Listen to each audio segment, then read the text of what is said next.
यहोवा परमेश्वर ने बलि खतना क्या क्या सिस्टम बना के रखा था, आप लोग ने सब बंद करके बर्बाद कर दिया। आप लोग ने यहोवा परमेश्वर को चैलेंज किया है, हम पाप के लिए बलि दे रहा है और यहोवा परमेश्वर ने बलि खाकर मजे ले रहा है। और ईसाई भाइयों बहनों ने यीशु मसीह जी को ही बलि का बकरा मान रहा है।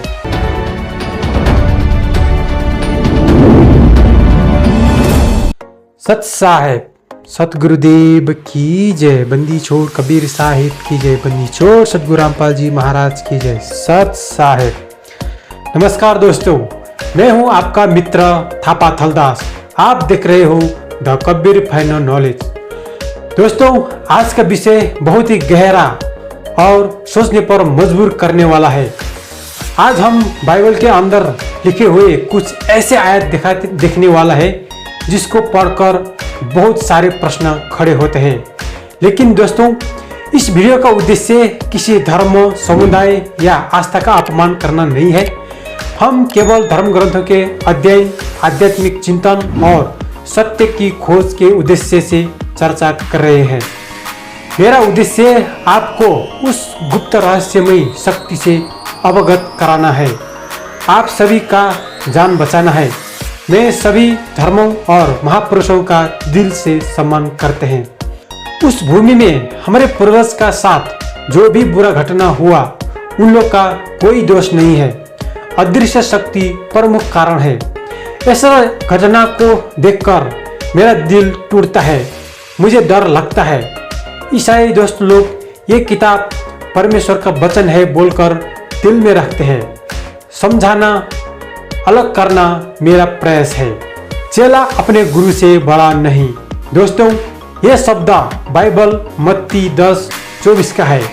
ये शब्द पढ़कर मुझे अंदर से बहुत ही प्राउड फील करता हूँ। ये शब्द अपने आप में बहुत ही बड़ा शब्द है।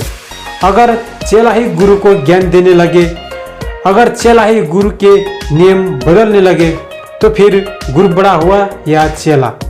गुरु मार्ग दिखाता है, चेला उस मार्ग पर चलता है। इसलिए मैं इस बात से पूर्ण रूप से सहमत हूँ कि चेला कभी गुरु से बड़ा नहीं हो सकता। और इस ज्ञान के लिए मैं यीशु मसीह जी को धन्यवाद देता हूँ। दोस्तों, जब हम संत रामपाल जी महाराज जी का सत्संग सुनता हूँ और कबीर साहेब जी का लीला सुनता हूँ, देखता हूँ, तो ऐसा रहस्यमय कथा, कहानी, लीला और ज्ञान है। जितना सुनोगे, पढ़ोगे ना, उतना ज्ञान का रस मिलता है। ऐसा भगवान, ऐसा ज्ञान हमने कभी सुना ही नहीं, कल्पना तक नहीं किया था। हमको ऐसा ज्ञान मिलेगा, परमात्मा कबीर साहेब का बारे में हमको कुछ भी पता नहीं था। हमको सिर्फ श्री कृष्ण, श्री राम, ब्रह्मा, विष्णु, महेश, दुर्गा, गणेश तक का ज्ञान में हम सीमित था। इससे हटकर और ज्ञान ही नहीं था। ऐसा गजब का शक्ति, ज्ञान, लीला मिला है। हमको क्या क्या खान पान करना है सिखाया है। हमने क्या क्या खाया, हम तो जहर खा रहा थे। परमात्मा ने हमको उद्धार किया, आज हमको मास्टर बना दिया है। दोस्तों, अब आता हूँ यीशु मसीह जी का लीला पर। यहीं पर सोचने वाला विषय शुरू होता है। एक रोचक चर्चा है, भारत और यीशु मसीह। दोस्तों, एक बात अक्सर सुनने में आता है कि यीशु मसीह जी अपनी युवावस्था में भारत आए थे। कुछ लोग कहते हैं कि उन्होंने यहाँ के गुरुकुल, योग, तपस्या और आध्यात्मिक ज्ञान को देखा। हालांकि इसका स्पष्ट प्रमाण मुझे अभी तक नहीं मिला है, इसलिए मैं इसे दावा नहीं कहूँगा। लेकिन अगर आप लोगों को इसके विषय में जानकारी हो तो कमेंट में जरूर बताना। अब आता हूँ मेन मुद्दा में। दोस्तों, यीशु मसीह पढ़ा लिखा, बहुत समझदार, ज्ञानी पुरुष था। उसको धर्म ग्रंथों के बारे में अच्छा खासा ज्ञान था, परंतु मुझे यहाँ बाइबल में बहुत बड़ा टर्निंग पॉइंट मिलता है। दोस्तों, अक्सर भारतीय नेपाली लोग कहते हैं कि ये जो मुसलमान लोग लिंग का खतना करता है ना, इसको 1400 साल पुराना हजरत मोहम्मद जी ने लागू किया, ऐसा बोलते हैं। ऐसा नहीं है। ये खतरनाक सिस्टम बाइबल का उत्पत्ति अब्राहम के समय से लागू किया है, ना कि हजरत मोहम्मद जी से। और बाइबल में बलि प्रथा भरा पड़ा है। ये अगर इतना पुराना और अच्छा नियम है या खराब गलत है तो इसका बारे में कुछ तो बोलना चाहिए था। इसका बारे में यीशु मसीह जी ने एक शब्द नहीं बोला गया। मैंने पूरा बाइबल में छापा मारा, यीशु मसीह जी ने इसका बारे में कुछ तो बोला होगा, कुछ नहीं मिला। बिल्कुल चुप है, साइलेंट है। या तो बोल दो ये खतना बलि प्रथा सही है, परमेश्वर का विधि विधान है, इसको हमेशा पालन करना चाहिए। या तो बोलना चाहिए था ये खतना बलि प्रथा गलत है, इसमें कुछ नहीं है। आपने बोला है कि चेला अपने गुरु से बड़ा नहीं। आज मैं देखता हूँ ईसाई भाइयों बहनों ने कभी बलि नहीं दिया, न खतना करता है। तो क्या आप और आपका चेला यहोवा परमेश्वर से ज्यादा महान, अच्छा, महाज्ञानी हो गया? यहोवा परमेश्वर ने बलि, खतना, क्या क्या सिस्टम बना के रखा था, आप लोग ने सब बंद करके बर्बाद कर दिया। आप लोग ने यहोवा परमेश्वर को चैलेंज किया है। कोई बात नहीं, यहोवा परमेश्वर ने भी कोई ना कोई विकल्प निकाल सकता है। आज का समय कौन बलि दे रहा है और कौन खतना कर रहा है, ये आप बताना, मैं आपके ऊपर छोड़ देता हूँ। आप समझ गए होंगे, आप सबको पता है। दोस्तों, इस विषय में बात करने के लिए हमको उस परम शक्ति का शरण में होना बहुत जरूरी है, वरना इस सिस्टम को चलाने वाला पूरा दुनिया को खत्म कर सकता है। अगर हम उस परम शक्ति संत गुरु का शरण में नहीं है तो कुछ भी हो सकता है। दोस्तों, सच्चाई को आप नहीं छुपा सकते, सच्चाई एक न एक दिन बाहर आएगा। यीशु मसीह जी नहीं बोला तो क्या हुआ? उसका शिष्य 10 कदम आगे निकला है। यहोवा परमेश्वर से ऊपर यीशु मसीह जी से ऊपर उसका शिष्य निकला है। बहुत इंटरेस्टिंग कहानी है। अब बाइबल का यीशु मसीह जी का शिष्य का आयत देखता हूँ, जो यीशु मसीह अभी नहीं बोला गया। शिष्य ने कैसा दहाया, कैसा यहोवा परमेश्वर को चैलेंज किया, यहोवा को क्या कह दिया, बहुत मजा आएगा। चले शुरू करते हैं। इब्रानियों 10 का 1 यहाँ बीच से शुरू करते हैं। इसलिए उन एक ही प्रकार के बलियों के द्वारा जो प्रतिवर्ष अचूक चढ़ाए जाते हैं, पास आने वाले को कदापि सिद्ध नहीं कर सकती। अचूक चढ़ाए जाते हैं, तीर निशाना तो अचूक सुना था, यहाँ अचूक बलि यानी एक दिन भी मिस होना नहीं चाहिए, ऐसा परमेश्वर है। 2, नहीं तो उनका चढ़ावा बंद क्यों नहीं हो जाता?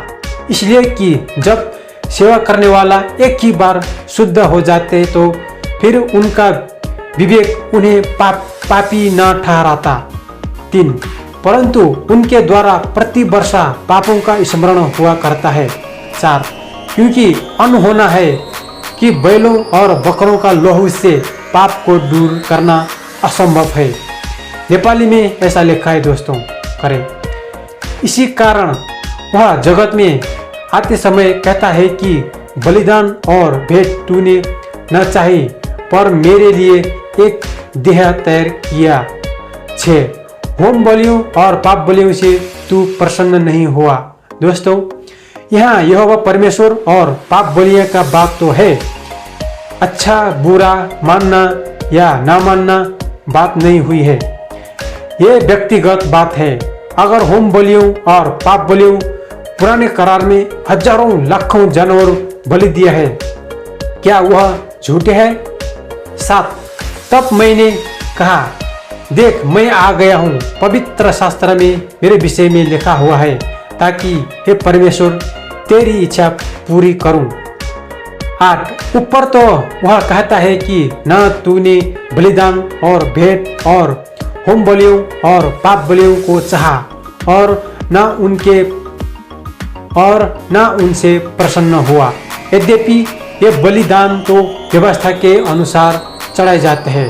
9, फिर यह भी कहता है कि देख मैं आ गया हूँ, ताकि तेरी इच्छा पूरी करो। निदान वह पहले को उठा देता है ताकि दूसरे को नियुक्त करे। 10 उसी इच्छा से हम यीशु मसीह की देह के एक ही बार बलिदान चढ़ाए जाने के द्वारा पवित्र किए गए हैं। 11 और हर एक याजक तो खड़े होकर प्रतिदिन सेवा करता है और एक ही प्रकार के बलिदान को जो पापों को कभी भी दूर कर नहीं सकता बार बार बलि चढ़ाता है। 12 पर यह व्यक्ति तो पापों के बदले एक ही बलिदान सर्वदा के लिए चढ़ा गया, परमेश्वर के दाहिने जा बैठा। मरकुस 12:32 शास्त्री ने उससे कहा, हे गुरु, बहुत ठीक, तूने सच कहा कि वह एक ही है और उसे छोड़ और कोई नहीं। 33 और उससे सारे मन और सारे बुद्धि और सारे प्राण और सारे शक्ति के साथ प्रेम रखना और पड़ोसी से अपने समान प्रेम रखना सारे होमों और बलिदानों से बढ़कर है। दोस्तों, हम पाप के लिए बलि दे रहा है और यहोवा परमेश्वर ने बलि खाकर मजे ले रहा है और ईसाई भाइयों बहनों ने यीशु मसीह जी को ही बलि का बकरा मान रहा है। 600 साल बाद फिर ये बलि प्रथा चालू किया है। क्या यीशु मसीह का बलिदान कम हो गया? ईसाई दोस्तों, इसमें आपका क्या राय है? कमेंट करके बताएं। ये तो रहा बलि प्रथा। अब एक झलक खतना सिस्टम भी देख कर जाएंगे। क्या कहा है? 1 कुरिन्थियों 7:18 से देखेंगे। 18 जो खतना किया हुआ बुलाया गया हो वह खतना रहित ना बने, जो खतना रहित बुलाया गया हो वह खतना ना कराए। 19 ना खतना कुछ है और ना खतना रहित, परंतु परमेश्वर की आज्ञाओं को मानना ही सब कुछ है। देखा दोस्तों, ईसा मसीह जी ने बलि प्रथा और खतना का बारे में एक शब्द नहीं बोला। यहोवा परमेश्वर ने शुरू किया, उसका शिष्य ने कैसा रोक रहा है? इसलिए बोल रहा हूँ, यहोवा परमेश्वर से ज्ञानी यीशु मसीह से महाज्ञानी शिष्य हो गया है। दोस्तों, इतना ज्यादा बलि खाने वाला, हर रोज हजारों लाखों जानवर बलि खाने वाला, हजारों बस्ती उजाड़ना, इंसान को लड़ाई कराने वाला परमेश्वर एक यीशु मसीह का बलि से संतुष्ट हो जाएगा? ऐसा कभी नहीं हो सकता। दोस्तों, कबीर साहब और संत रामपाल जी महाराज जी का नजर से बलि प्रथा देखें तो घोर पाप बहुत बुरा है। यीशु मसीह जी ने भी बलि प्रथा को बंद करके बहुत अच्छा किया, लेकिन यहोवा परमेश्वर का नजर से देखें तो बलि प्रथा सही है, बहुत अच्छा है। दोस्तों, हैरान करने वाला एक और आयत देखता हूँ। क्या बोला है? रोमियो 5:13 क्योंकि व्यवस्था के दिए जाने तक पाप जगत में तो था, परंतु जहाँ व्यवस्था नहीं वहाँ पाप गिना नहीं जाता।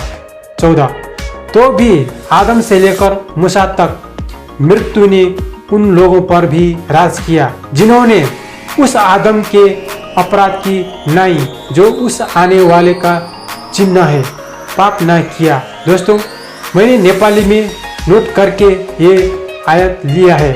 यहाँ कुछ समझ में नहीं आया है, आपके पास किताब है या ऐप है तो वहीं से समझे।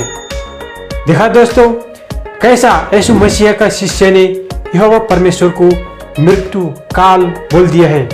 इससे आगे क्या बताऊं? दोस्तों, ईसाई धर्म बाइबल में धर्म, कर्म, पाप, पुण्य जैसा कुछ भी नहीं है। जीव हिंसा, इंसान को मारना, बलात्कार, चोरी, लूटपाट, डकैत, नशा, ऐसा कर्म से पाप लगेगा, ऐसा कुछ भी नहीं मिलेगा। पता नहीं कौन सा कर्म से पाप लगेगा और पाप लगा। कमेंट करके बताना, मुझे जानना है। दोस्तों, आपका इस विषय पर क्या विचार है? कमेंट में जरूर बताना। वीडियो अच्छा लगे तो लाइक करें, शेयर करें और चैनल को सब्सक्राइब फॉलो जरूर करें। इससे हमको ऐसा वीडियो बनाने के लिए हौसला मिलते हैं। आज के लिए इतना ही, नेक्स्ट वीडियो में फिर मिलेंगे। धन्यवाद। सत साहेब।